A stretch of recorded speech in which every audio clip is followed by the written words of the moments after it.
ब्रह्माने रावणा शक्ती सर्वज्ञ केला प्राणा अवतार पुरुषी जाणा बाधकपणा चाले ना तो बाधकपणा म्हणजे आपल्याला या शक्तीच्या बळावर मला विजय प्राप्त करायचा आहे.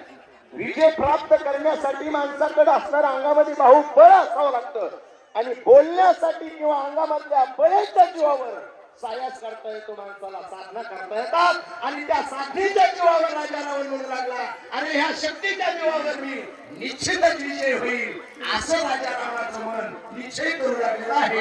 अवतार पुरुषा प्रती माझी बाधेना ब्रह्मशक्ती प्राण न घेवावे तिचे निसिती त्याची शक्ती संपेला. पण काही मनुष्य सांगताना निश्चित सांगून जात असतात, पण काही माणसं त्या शब्दाचं पालन दादा करीत नाही. पालन करायला पाहिजे.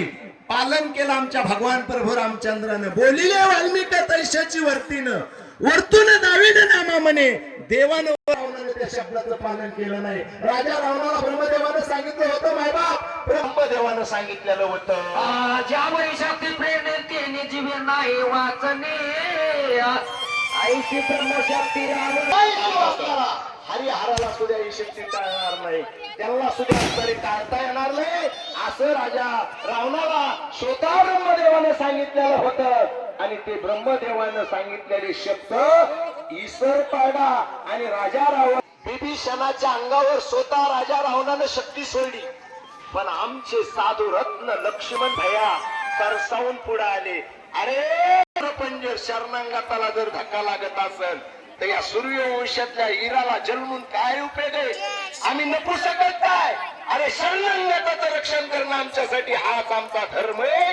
म्हणून स्वतः लक्ष्मण भैयानं विभीषणावरच्या अंगावर जाणारी शक्ती स्वतः आघात सहन करण्याची, जगाला भक्ताचे आघात देव सहन करतो त्या माध्यमातून लक्ष्मण भैयानं विभीषणाचे आघात छातीवर घेतले.